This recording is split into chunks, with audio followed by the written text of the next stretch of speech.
Drew Brees wasted our time with a little joke tweet the other day, huh, Nick? Right? That's all this was, a waste of time. I think so. I think if you're looking at it, and I don't want to put myself in his mindset, but just as an outside observer, I kind of looked at it like, okay, for the first time in his life, Drew Brees kind of didn't succeed at something in public. The news came out with the NBC was potentially moving on from him. And then shortly thereafter, he starts tweeting about what he's going to do in the future, mentions football.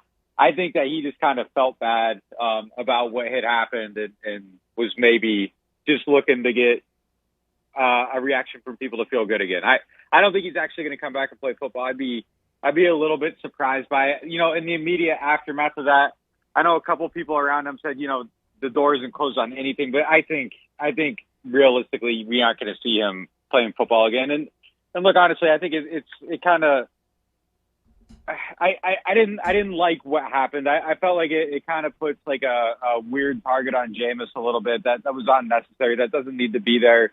And even though Drew probably wasn't serious about it, it still kind of gets people reacting to, well, who would you rather have? And it's just like, you know, let Jameis have his time. It's his team now. And you know, I think it should just be, you know, smooth sailing ahead for him. And he shouldn't have to be worrying about this Brees stuff. That was last year, all the comparisons. It should be beyond that and just kind of be set up for him to run the team and be the quarterback how he sees fit. Well, and it's interesting. If it was a trial balloon, yes. Like, quickly the people let them know, like, no, this is toxic. Like, we've moved on. We finally made peace with it. But the other part of it is it's what you just said, right? It's Jameis's team. You're so invested in Jameis. You've built a nice roster around him. You've given him the building blocks for success. And you have a piece up right now in New Orleans Football, how Jarvis Landry's conversations with Jameis Winston helped lead the receiver to the Saints. We know he took a great deal for the New Orleans Saints. Jarvis Landry did. So, like, already you're seeing Jameis's leadership there. What exactly did Winston tell Juice to bring another favored LSU son back into the fold? They just had a lot of conversations just about the fit, the culture, how Jameis would get the ball to Jarvis. And, you know, he just liked the stuff he heard in the first conversation and kept reaching out, and they kept talking more and more. And the more he heard, the more he liked about the way the Saints are run and how they're coached and the vision for the offense. And just, as you said, Jameis, who he is a leader and everything. And then, look, the other thing, if we're being real about it, I don't necessarily know that it was a choice of the Saints over everything else in the world. They got him 1 year, $3 million. Like, I do think that the fact that Landry probably overplayed his market a little bit early on in free agency, turned down a deal, I believe, from the Falcons at one point because he was seeking more money, didn't find it, ends up firing his agent, hires a new agent, and then the market just kind of cooled off completely, and he signs a 1 year, $3 million deal. I'm sure he had other interests from other teams around that level of money, and then at that point, it becomes, okay, I'm signing a 1 year deal. Where do I want to be? How do I succeed the best? And then I think that's where the Jameis conversations kind of come in to help sell the vision and that this is the right place to come play for a year. And maybe you like it and you stick around. Maybe you go out and you get that big deal next year after getting better numbers. But look, if we're going back to the first question about Brees, it is kind of a little bit funny, and I'm reluctant to say this, that when you kind of look at the guys on the offense, you got a lot of people that would fit really well with Drew Brees, like Jarvis and Mike Thomas are kind of just those two weapons over the middle, and that's kind of really the only place Brees can live right now. So I'm going to be most interested to kind of see how the offense evolves and how these guys play differently. You do got to send Mike and Jarvis over the middle to do some things, but I think how we've seen them used historically needs to change a little bit to where maybe it's more quick outs instead of crossing routes, because Jameis is so much better throwing towards the sideline than he is over the middle of the field. And I think these guys will help him be better over the middle of the field as well. But I do think kind of our understanding of what Mike Thomas did best and what Jarvis does best is going to be altered at least a little bit to better suit the quarterback the Saints have now. All right, Nick, if the Saints are coming out and let's say AK is available and they're lining up in 11 personnel in the first game, where's everybody lining up? So I think Olave will be the Z, Landry in the slot might get the X. I think Taysom Hill's probably maybe the tight end in that situation, maybe Jawan Johnson. I'm going to be interested really to see what Taysom does this year. another thing I don't really want to say in public, but I think he might be a decent tight end. I think he might be able to do what they need him to do. And when you got all these receivers, I mean, if your tight end's a 500-yard player, I think that's probably pretty good for that spot. And I think, him going into an offseason, focusing on it, assuming health after that Liz Frank surgery in his foot, I think that he might be a little bit better at that position if he's going into it thinking about, okay, how do I release off the line? I don't think those are things he really spent his time in the offseason studying, watching other guys. How does Darren Waller get open? Like, I don't think he's doing any of that kind of stuff. I think it was just kind of, okay, I play quarterback and out. What does the tight end do on this play? All right, I'm a tight end on this play. This is how I run the route. Like, I think that there's a lot of technique stuff that he can improve at. I mean, he is a great athlete. I do think he's an intelligent football player who's going to pick up nuances when he's rewiring his brain. So that's something that I think that he's going to be halfway decent at. So, I do think that they got prototypical players, though, in all those spots. Mike's definitely an X. Landry's a great slot player, and Olave at the Z. I think it's going to be a pretty good combination, again, assuming health for everybody, especially Mike Thomas. And Nick, Taysom has to be a true F, right? Because you don't want to fall into tendencies. I mean, they're going to ask him to do a lot. Like on a lead stretch, he's going to be out there on an outside linebacker in the 3-4. I mean, they have to if you don't want to fall into, okay, when Taysom's here, it's going to be this, right? Yeah, absolutely. And look, there were some tells last year. If you go back through his film, and I actually alerted somebody to the team about this last year, there were some things he did last year that were absolute tells. Like his mouthpiece, for instance, when he was playing quarterback, when it was in his mouth, he was passing. When he was taking the ball and running, he had it tucked into his when he was running, he had it in his mouth when he took the snap. And when he was passing, it was tucked into the face mask. Wait, and so you noticed this, and the Saints staff, like, were they surprised when you told them this?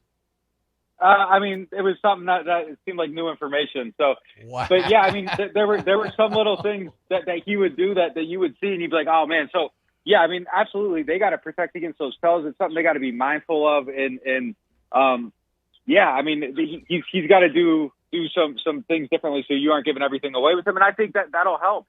And honestly, I don't think you should get rid of everything he does. Like, I still think you should find ways to snap the ball to him, just maybe not necessarily.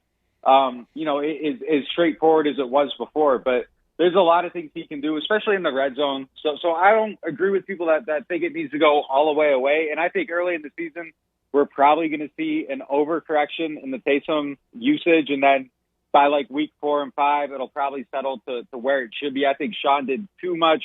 I think they're going to take too much away. And I think eventually they're going to find a sweet spot that where everything kind of settles, and they find the best usage of him. But I think he can be a significant weapon. I think kind of the hate on him is way over the top, and they just need to find that sweet spot where you can utilize him, but you aren't using him as a hindrance to your offense overall.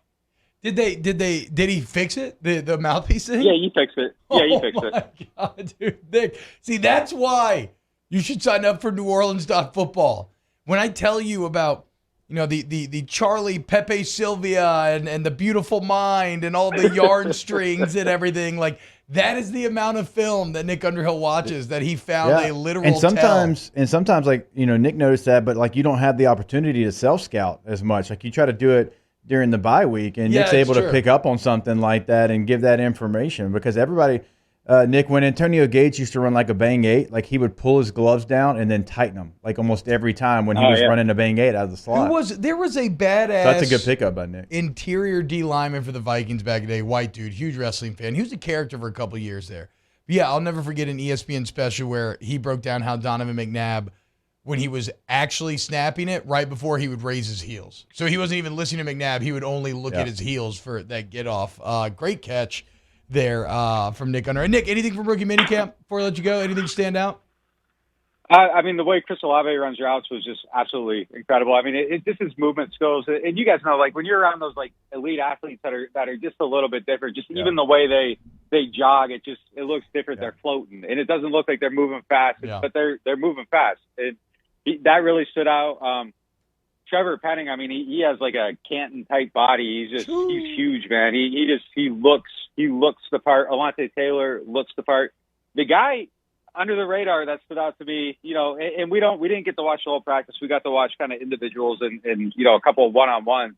D. Anderson, I think, is somebody that looked like an NFL player on the field. Just, 6'6", really big guy, carries his weight well. Hips aren't bad. He gets around pretty quick on curls. I would take him. I would say, hey, man, go gain 15 pounds, come back and see if you can be a tight end and put him on that Jawan Johnson plan and just kind of see where it goes. If I ran a team, that's something I would do probably every couple of years, because you do see these like UDFA undrafted camp invite guys that are big. They catch the ball better. They run routes better than a lot of tight ends, but they're a little too thin. I would take one every year and tell him to gain X amount of pounds and see if you can make something out of him. And he looks like somebody that I think just kind of belongs in the league, and he has that body type. I would get him into camp and see if he can win a roster spot. Okay, I have a very random one to end here. Jeff Duggan wrote a piece on Daniel Whelan, the Irish punter. And I know that Blake Gillikin was awesome last year, and the Saints went out of their way to, get Gillikin and keep him and make him the successor to Morstead. But this Irish dude Whelan has some pretty wild numbers coming out of college in terms of the power of that leg. Is there, and I believe Gillikin may be out for this opening portion of OTAs and everything. Is there any chance there that maybe he supplants Gillikin? Well, look, I mean, a door opens and somebody does the job better. Anything can happen, and that's just kind of the way they scout. Like Rizzy's always looking for new people, and they found the returner from Weber State. I mean, doing their little, he does these processes every year of scouting guys, and I mean that's how they found Callaway too. They found him first as a returner, and I say that to say they had an All-Pro returner, and they're still scouting other returners and bringing them into camp to compete and see. Yeah. So if Deontay Harris-Hardy can be, competed against in camp, then Blake Gillikin definitely can too. But yeah, I mean, there is supposedly some type of injury. There's kind of been whispers of that. I don't know the exact nature of it. I've been trying to find out. I don't know exactly what happened to him. But if the door's open and someone does the job better, you kind of got to make that move. And I think that was honestly I love everything about this man, but I think they made a mistake when they had Gillikin in camp and it didn't go to him in his rookie year. I mean, so nobody's sacred here at this point. Guy had one good year. I think he's really good. I'd be surprised if he gets beat out, but if someone can beat him out, you got to go with the better player. Yeah. It'd be pretty cool to have an Irish player on the Saints, but we will see. Gillikin, whatever. Gillikin was great. So if he loses a job, that means you're getting even better, which is always the goal, like Nick said. New Orleans Football is a site. Sign up today. It is so worth it. You get all the excellent inside info, and it supports Nick directly. No corporate overlords or any BS like that. Thank you so much, Nick. You have a great day. Yeah, thanks for having me.